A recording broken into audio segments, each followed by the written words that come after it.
All right, hello, welcome to this video. Thanks so much for tuning in and sharing in this now moment with myself and with one another. If you haven't seen these videos before, welcome. Welcome back if you have. My intention is unity and oneness and the highest levels of love light. I'm just going to roll right into an energy update. This is not going to be a light language video, although some might come through. I'm being guided just to talk about some of the things that are happening. And then from that, I'm going to roll right into a breakdown of the blog that I recently posted and talk about some of the multi-faceted messages that I've been receiving while I have been doing my walking meditations. So the energy update, and this is all connected, which I'll get to in just a moment. The energy update is essentially many people are in a state of shock right now, in a state of depression, in a state of excitement. And this is rippling out. So many of us are feeling tired from everything going on. In the process, we're having activations and downloads coming in, or upgrades, or whatever you want to call it. In addition to that, we're having things that are going on in the world affecting our personal lives, right? And it's become many people are coming in just to a place of acceptance. Everybody is in a different stage of life right now. And from my perspective, I had a session with somebody yesterday, a beautiful light worker who is still discovering her gifts. And she asked such a good question. And the question was, how I'm in this in-between space. What do I do next? And how does me working and reading this spiritual stuff, how is that helping the world? I'm not doing anything to help everybody with what's going on right now. And I love that question because absolutely you are. We are creating, we are holding space for the creative matrix to unfold. And the more we can work on ourselves, the more we feel balanced and stable. Doesn't mean we're always going to feel that way. I definitely felt a little anger come up yesterday. I felt a little bit of frustration. I wouldn't say fear necessarily, but that definitely comes into my awareness from time to time. And a little sadness. And I was thinking about all of the people who are really just going to be so sad because of the events that are happening and fearful. And many of us feel that energy rippling out because we're all part of a collective experience. We're all together on planet Earth experiencing these stories.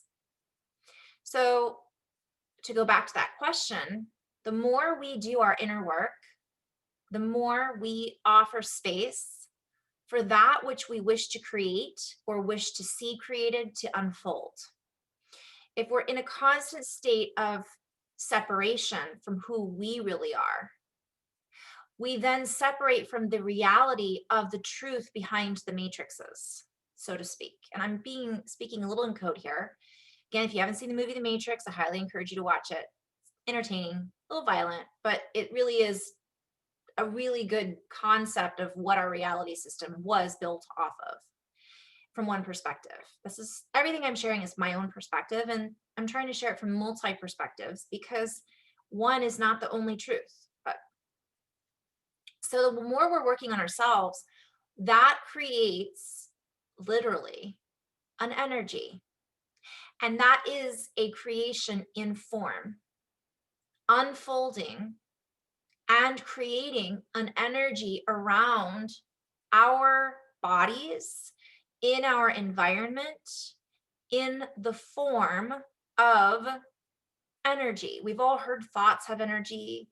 We could think of it as plasma. We could call it projections.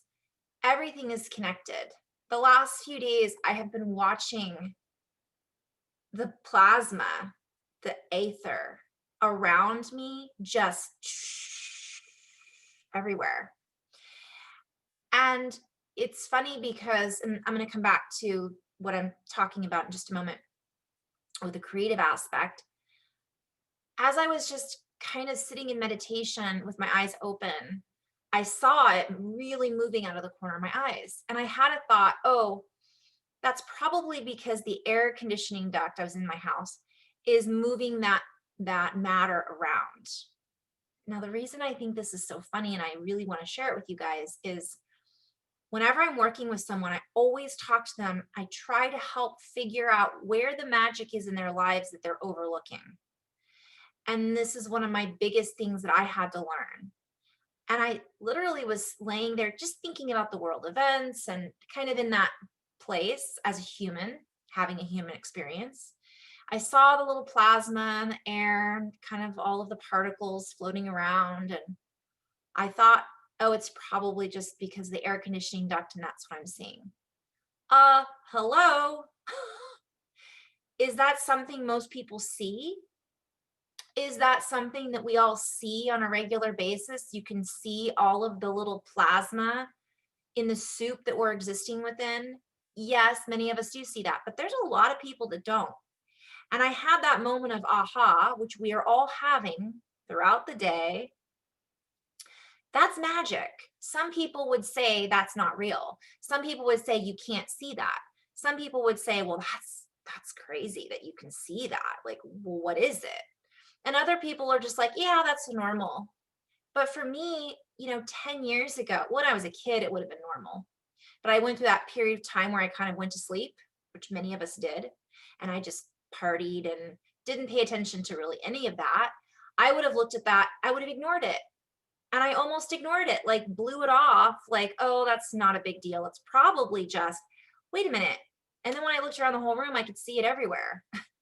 You guys, we're all doing this. Magic is happening all the time. The question is, are we blowing it off? Are we ignoring it? Are we thinking, are we not appreciating it and taking a moment to look at how far we've come, so to speak, from where we were 5 years ago? You know, were we ever in a point, was I ever in a place where I would have seen that and gone, what is that? Is there an entity there? What's going on? Is there a point when I would have seen it at all? These are all important steps for us to take in our journey, to stop and appreciate the steps that we have taken, that we've been on, to appreciate the cycles that we've been in. I'm gonna pause. And many of us don't take the time to do that. And if we're not taking the time to do that, because we're so busy focusing on what's going on in the world stage or in other people's dramas or what our neighbor is doing or what our family member is doing or what they're not doing, so to speak, or what we should be doing, we're not stopping to notice what's already happening in this now moment. And that's something that I really felt like it's so important to share. So to go back to what this beautiful light worker was asking me in session was, well, how does this help the world? We literally are, and I've talked about this so many times. If you've seen these videos before, I'm being a little redundant, but it's important. We are living in our own bubble of reality. And as we change our frequency and vibration, that which is out there matches our frequency and vibration. We are walking tuning forks. Are we vibrating at a 440 hertz, or are we vibrating at the truth, are the 432 or the 528? All of these different vibrations. Are we tuning into that which we're being told to tune into? Are we attuning to that and feeling this low hum? Or are we feeling the sound behind the sound behind the sound, the deeper knowingness that that's merely one channel, and that our tuning forks are meant to tune into multiple channels? And by us raising our frequency, by doing what brings us joy, by finding time to work on ourselves, by loving our body and our bringing whatever is being brought into our awareness, by appreciating it, being in that space of gratitude as often as possible. It's not necessarily going to be a constant. This is what changes everything. Because then we go into a situation, a conversation. We go to the grocery store or in the car, and something happens that if we were vibrating at the 440 versus the 528, I'm just using these as different examples. Let's say we're vibrating at our true place. And we've all been in that space where something happens and it pulls us out of that high frequency. I was feeling good, everything was sunshine and rainbows. And then this person yelled at me, and I was like, what a jerk. My California just came out. I was like, what a jerk. Oh my God. My point is, we've all been there. And then we look back and go, oh, I can't believe I did that. I can't believe I reacted. But the more consistent we are at not reacting and holding our space, or being the witness and recognizing, ooh, that guy's really upset, or that guy just cut me off and now he's mad because he cut me off. Am I going to react or respond in kind? Or am I going to be kind and be the person who he's not being right now? I could go on and all the different examples. I'm using that as an example. Am I going to get angry over people's response to what's going on in the political arena? Or am I going to hold my own space, feel my anger, and go, okay, I'm angry about this. Maybe I need to take a walk. Maybe I need to take a bath. Maybe I need to meditate. Maybe I need to listen to some music and just kind of figure out where this anger is coming from. What I found is my free feelings and emotions that I've been feeling about this aren't coming from who I want to see step up, or who I think needs to be in line, or who doesn't need to be in line, or the fact that people are behaving poorly. I feel my emotions responding to the situation because I'd like to see everybody see what's really going on behind the green screen on both sides. My anger doesn't come from that particular. My anger comes from my own perception about what I think should be unfolding in the way that it should be unfolding. And then I go back in and I recognize, wait a minute, that's their reality. Yes, I am a part of it, but the only thing I can control is my reality. And my reality is how I respond, what I'm putting into my body, what I'm eating, my attitude. Am I creating? Am I doing things that are making me feel good, which then in turn helps others feel good too? Because when we come into that person's space, when we walk into that grocery store and everybody is angry and scared, and we hold that heart, it's science. This isn't woo-woo. You know what I mean? We literally are the tuning forks. So we can easily out-tune, not in a hierarchy, out-tune those other forks. They're going to all resonate to that light. And that's when we get to dissolve some of this trapped energy, some of this trapped anger, shame, resentment, hostility, some of that brewing turmoil. We assist in diffusing it so that it doesn't get to the point of hostility. And is that always going to work? No. Some people need to explode because they've been holding on to it for so long. On the flip side, others are exploding because they've never figured out how to balance their own energies. And it isn't our responsibility necessarily to fix that for them. Obviously, do no harm. If they're doing harm to you or your loved ones or possibly themselves, there comes a time when we may feel we need to step in from a peaceful, balanced space, not you're wrong and I'm right. So these are all what I'm seeing kind of playing out right now energetically. And this is what we're all being asked. How are we going to hold our space? Whether that be in patience, in compassion, in trust, in creative expression, in sadness. It's okay to be sad and cry. It's okay to be angry and go, I call it the screaming pillow, right? Scream into a pillow. Go take a taekwondo, kickboxing class and beat the heck out of that punching bag. Get whatever movement rather than bottling it all up and taking it out on another human being. who may or may not be in that same vibration. So we're responsible for our energy. That was a long intro to this video.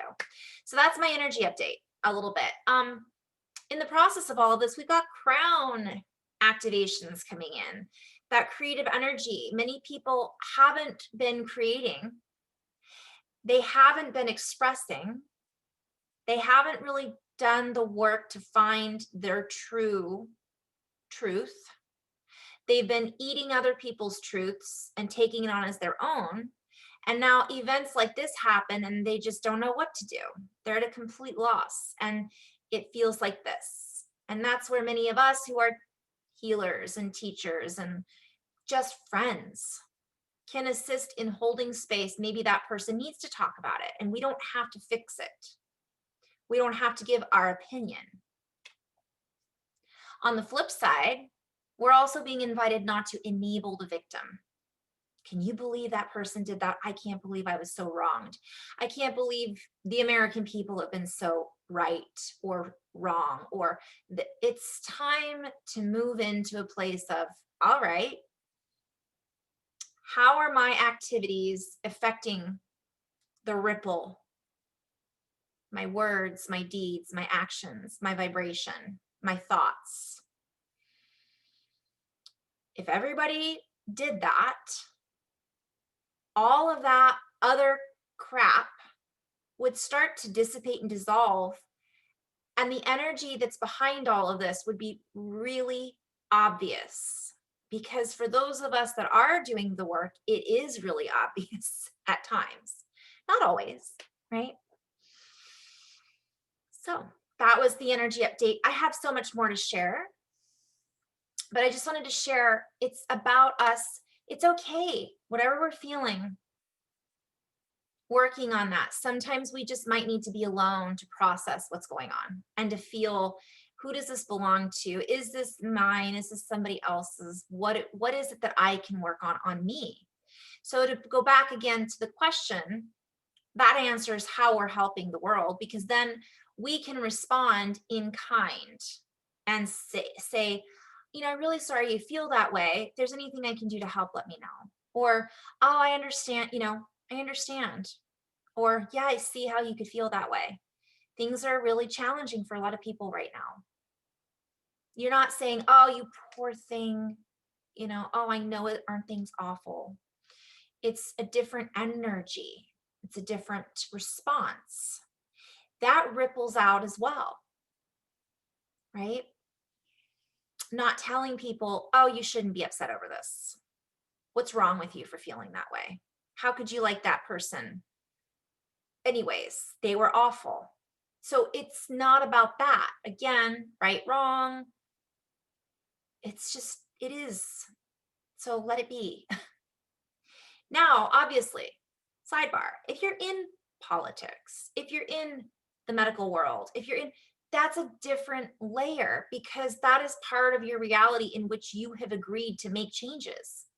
And that is where still holding that space of who you really are then allows you to make the changes and have the conversations from your real truth, from an open, honest, eagle eye perspective that then has a really big ripple in that community, rather than reacting to other people's hostility, idiocracies, all of that. Idiocracy, idiosyncrasies, play with that a little bit. You get what I'm saying. It's like, let's have a conversation.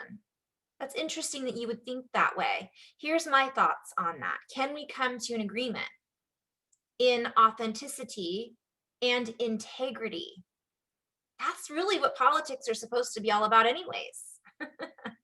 So this is what I see unfolding for us moving forward, because everything that's happened has come to such a tumultuous scale of craziness that from this moving forward, more and more objectivity will feel better than this extreme. And this is in all aspects of our world, all aspects of our lives, because it's a reflection of what's been going on within many people. highs and lows, you know, crash diets. Oh, it's, not drinking at all, drinking all the time, drinking every day. Never eating bad food, binging on a bag of Oreos.